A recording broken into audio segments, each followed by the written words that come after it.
नमस्कार प्यारे साथियों, आप सभी का आपके अपने YouTube channel okay study point में स्वागत है। और मैं हूं प्रकाश कुमार। दोस्तों, आज हम बात करेंगे शिक्षण अभिरुचि के उन सभी प्रश्नों पर जो पिछली एग्जाम में आ चुके हैं और आगे आने की भी पूरी संभावना है। दोस्तों, पुराने वीडियो काफ़ी डाले हुए हैं, अभी तक आपने नहीं देखे हैं तो ज़रूर देख लीजिए उनको, क्योंकि वो आपके लिए बहुत कामकाज सिद्ध होने वाले हैं। ये सेशन अपना बीएसटीसी और पीटीटी के लिए विशेष रूप से काम करे और रीट में भी इससे प्रश्न आने की संभावनाएं रहती हैं, तो आप इनको अच्छे से पढ़िए। वीडियो को लास्ट तक देखिए, बहुत सारे इंपॉर्टेंट प्रश्न हैं। कई सारे ऐसे प्रश्न होंगे जो आपको समझ में नहीं आएंगे, तो उनको मैं एक्सप्लेन करूँगा। कुछ ऐसे प्रश्न होंगे जो सरल होंगे, तो उनको हम जल्दी जल्दी समझ कर आगे बढ़ते रहेंगे। ठीक है दोस्तों, तो शुरू करें आज का सेशन। तो देख लीजिए पहला प्रश्न क्या है। आज का पहला प्रश्न है, छात्रों के अधिकारिता अधिगम को प्रभावित करने वाला मुख्य कारक है। कौन सा मुख्य कारक है? अधिगम हेतु समय, अनुदेशन की गुणवत्ता, छात्रों की लेखन गति या विशिष्ट प्रकार के अधिगम के प्रति अभिक्षमता। छात्रों को अधिगम को प्रभावित करने वाला महत्वपूर्ण कारक कौन सा? जल्दी से बताइए आप दोस्त।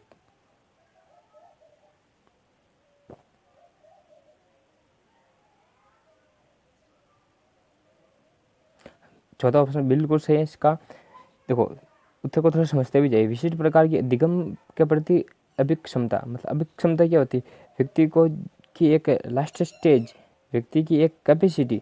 अगर आप बच्चों को उनकी कैपेसिटी के अनुसार, उनकी क्षमता के अनुसार आप उनको अधिगम करवाओगे, आप उनको पढ़ाओगे, तो वो बहुत अच्छे से सीख पाएंगे। तो इस प्रकार आपको उनकी क्या, उनकी अभिक्षमता के अनुसार उनको शिक्षण करवाया जाना चाहिए। ठीक है, तो अगला प्रश्न देखें। अगला प्रश्न है, विद्यार्थियों के अधिगम को बढ़ाने वाला वैकल्पिक चर है। मतलब विद्यार्थी है, वो जो पढ़ते हैं वो सीखते हैं, उसको बढ़ाने वाला, इम्प्रूव करने वाला जो महत्वपूर्ण चर है, महत्वपूर्ण जिनमें से ऑप्शन है वो देखिए कौन सा है। पहला बुद्धि, दूसरा वातावरण, तीसरा शिक्षण गुणवत्ता और चौथा समय। जल्दी से इसका उत्तर बताओ।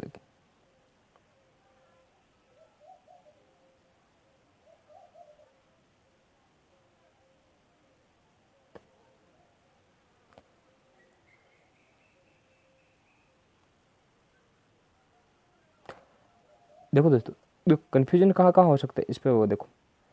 कन्फ्यूजन जो हो सकता है आपका बुद्धि और गुणवत्ता में, शिक्षण गुणवत्ता में।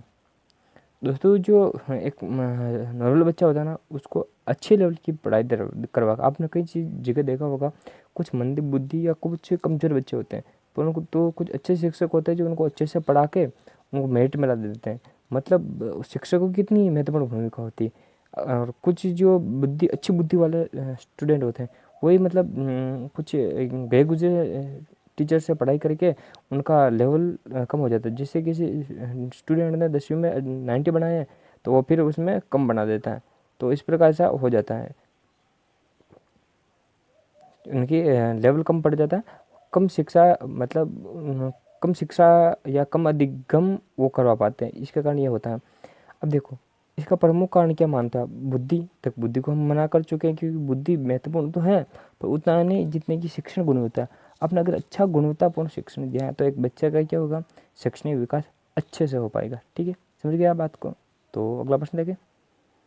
अगला प्रश्न है, शिक्षण अधिगम प्रक्रिया के दौरान पुनर्बलन छात्रों के अधिगम पर धनात्मक प्रभाव डालता है। कभी कभी, हमेशा, अधिकांशतः या कह नहीं सकते। देखो, पुनर्बलन क्या होता है? पुनर्बलन वो होता है जैसे एग्ज़ाम ली गई बच्चों की, उनका जो रिजल्ट बताया गया, जैसे कोई अच्छी सी परीक्षा दी गई, उनका उनको जो टॉपर आए उनको कुछ इनाम दिया गया, इस प्रकार की कोई चीज़ें करना, वो पुनर्बलन कहलाता है। तो क्या वह शिक्षा पर, अधिगम पर धनात्मक प्रभाव डालता है? क्या राय है आपकी इस पर? बताइए जल्दी से इसका। देखो, ये इसका उत्तर हो जाएगा अधिकांशतः। अधिकांशतः मतलब, चीज़ बताता हूँ आपको, समझो।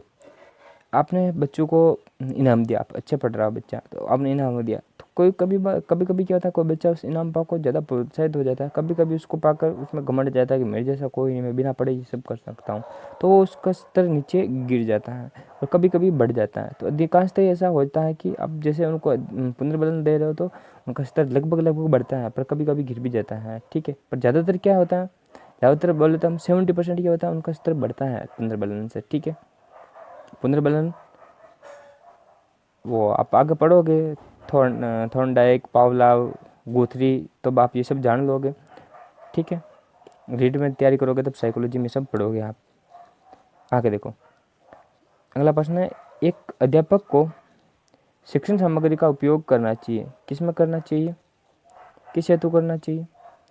शिक्षण को रुचिकर बनाने हेतु, दृश्य अनुभव प्रदान करने हेतु, शिक्षण को प्रभावी बनाने हेतु, या फिर अध्यापक के कार्यभाव को कम करने हेतु? तो बताइए इनमें से कौन सा उत्तर होगा।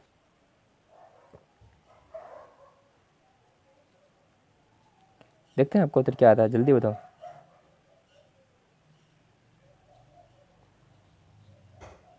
देखो दोस्तों, शिक्षण सहायक सामग्री किस में प्रयोग की जाती है? वह सामग्री जो बच्चों को पढ़ाने के लिए उपयोग, TLM जानते होंगे आप, मतलब जैसे कोई अच्छी सी प्रोजेक्ट ला के बता दिया, कुछ TV LED में आपको कुछ बता दिया गया, तो इस प्रकार की जो चीज़ें होती है उसका प्रयोग किस हेतु किया जाता है?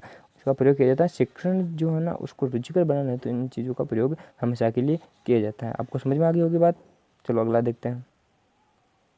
अगला प्रश्न है,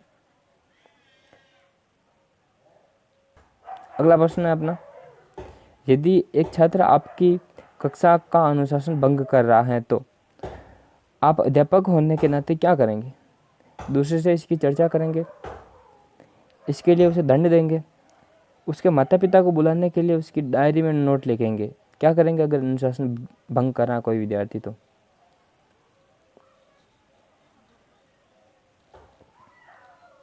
एक विद्यार्थी की अनुशासनहीनता को समाप्त करने के लिए आप क्या करेंगे?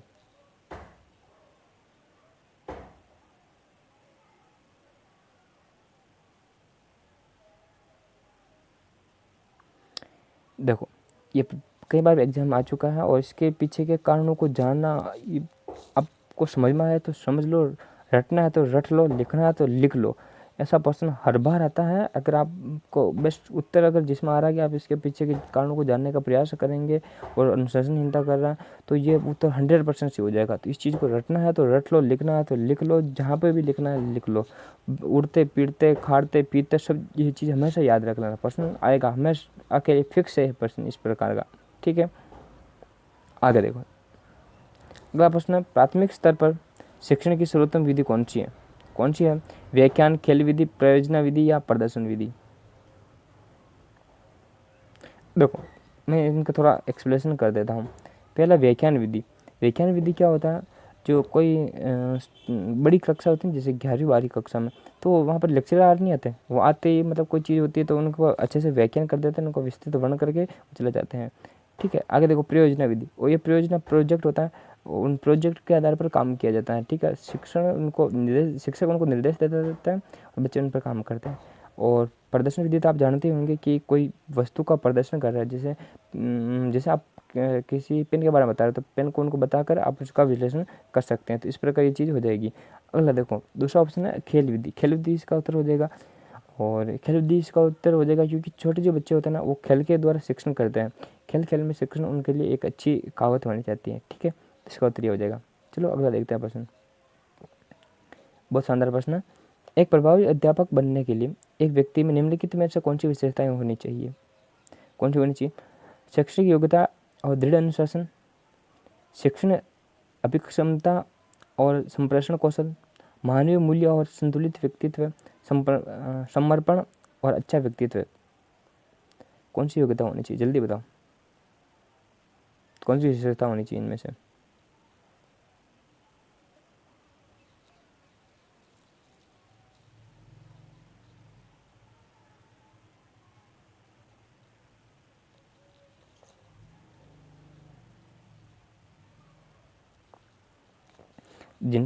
जिन दोस्तों का दूसरा ऑप्शन है बिल्कुल सही उत्तर है उनका, क्योंकि जो आपकी शिक्षण अभिक्षमता होती है और आपका संप्रेषण कौशल होता है वो अगर आपका अच्छा है तो किसी भी स्टूडेंट को आप अच्छे से पढ़ा सकते हो, आप अच्छा व्यक्तित्व निर्माण कर सकते हो। ठीक है, प्रभावी अध्यापक बनने के लिए बहुत इंपॉर्टेंट होता है ये। अगला प्रश्न है, प्रारंभिक स्तर पर शिक्षण अधिगम प्रक्रिया में किस प्रकार का मूल्यांकन सम्मिलित किया जाना चाहिए? रचनात्मक और निदानात्मक, स्थापन स्व मूल्यांकन, या रचनात्मक और समेकित, निदानात्मक और रचनात्मक और समेकित, तीनों प्रकार का। तो बताइए इनमें से कौन सा मूल्यांकन सम्मिलित किया जाना चाहिए। हाँ बिल्कुल सही, कुछ दोस्त बता रहे चौथा ऑप्शन सही है। उन्होंने निदानात्मक, देखो निदानात्मक क्या होता है, निदानात्मक होता है जैसे कोई बच्चा कुछ गलतियाँ कर रहा था, उन गलतियों को निकालना क्या हो जाएगा, निदानात्मक शिक्षण हो जाएगा। रचनात्मक, कोई बच्चा कोई अच्छी चीज़ लिख रहा है तो उसको लिखना नहीं आ रहा तो आप उनको रचना करना सिखाओगे। समेकित मतलब बाकी जैसे दूसरे विद्यार्थियों के द्वारा उदाहरण देकर भी आप उनको अच्छे से इस चीज़ का एक्सप्लेनेशन कर सकते हो, तो ये चीज़ भी उसमें आ जाएगी। ठीक है, एक होता है निदान, अर्थात आपने किसी समस्या का समाधान निकाला और फिर उसके बाद आप उस समस्या का उपचार करते हो, समाधान करते हो, तो वो क्या हो जाता है, उपचारात्मक शिक्षण हो जाता है। ठीक है, अगला देखें, चलो अगला देखते हैं।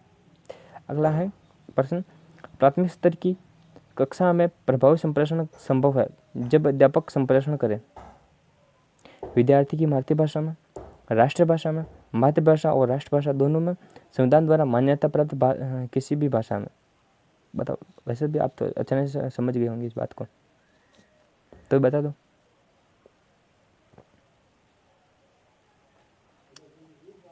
बिल्कुल सही बता रहे हो, क्योंकि मातृभाषा में जो आप पढ़ाओगे ना, मातृभाषा में पढ़ा हुआ बच्चों को अच्छे से समझ में आता है मातृभाषा का। क्योंकि छोटे छोटे बच्चे क्या होता है, प्राथमिक स्तर पर क्या होता है, पहले से 5वीं तक आएंगे तो उनको दूसरी भाषाओं का इतना ध्यान थोड़ा नॉलेज थोड़ा होता है। उनको आप इंग्लिश बाकी संस्कृत वगैरह इनमें पढ़ाओगे थोड़ा समझ में आएगा। अगर हिंदी क्षेत्र से आता है तो हिंदी में पढ़ाओ, राजस्थानी मेवाड़ी किसी भी क्षेत्र में आता है तो उनके जो भाषा स्तर है ना, तो उस हिसाब से बढ़ाना चाहिए। तो इसका उत्तर ये हो जाएगा, अच्छे से आप समझ गए होंगे इस बात को। अगला देखें, अगला देखते हैं।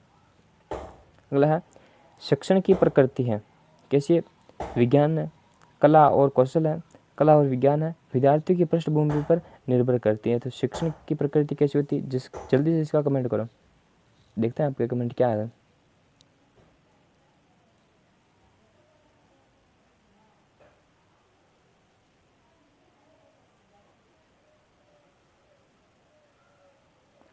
हाँ, जिन दोस्तों का भी आ रहा है कला और विज्ञान, वो उनका बिल्कुल सही उत्तर है।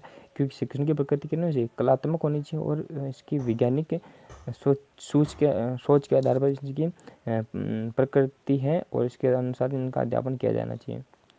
अगर देखो, बालक के अधिगम के लिए निम्नलिखित में से कौन सी क्रिया सर्वाधिक योगदान देती है, देखकर सुनना, याद करके सीखना, सुनकर सीखना या करके सीखना, कौन सी क्रिया सबसे ज़्यादा योगदान देती है। बहुत शानदार प्रश्न है दोस्तों, ऐसे प्रश्न आने चाहिए,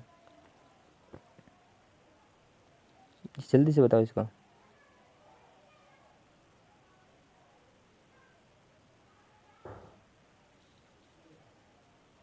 हाँ बिल्कुल, चौथा ऑप्शन सभी का सही है जिनका चौथा ऑप्शन आ रहा है। क्योंकि बच्चा क्या करके सीखता है, अधिगम अधिगम करके सीखता है। ठीक है, जैसे आपने उनको कोई चीज़ दी काम करने के लिए और वो बच्चा वो करके लाया, जैसे आपने जोड़ के लिए कुछ तिनके दिए, उन तिनकों को जोड़ के बताया कि 3 और 5 ये 8 हो गए, ये चीज़ दी आपने, कुछ दिखाया आपने, वो बच्चा खुद करके सीखता है तो वो अच्छे से सीखेगा। करके सीखना इसका सबसे अच्छा शिक्षण का प्रकार माना जाता है। ठीक है, समझ गए होंगे।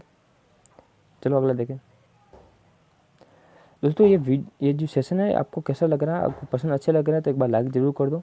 ठीक है, चलो अगला प्रश्न देखते हैं। अगला प्रश्न है, एक बालक का अधिगम निम्नलिखित अधिगम ढांचे सेटअप से सर्वाधिक प्रभावी होता है, कैसे होता है, सूर्य रहित अलग कक्ष में, विद्यालय में, भाई बहनों के साथ या उसके सामाजिक वातावरण या सांस्कृतिक ढांचे में। इसका उत्तर चौथा हो जाएगा। ठीक है,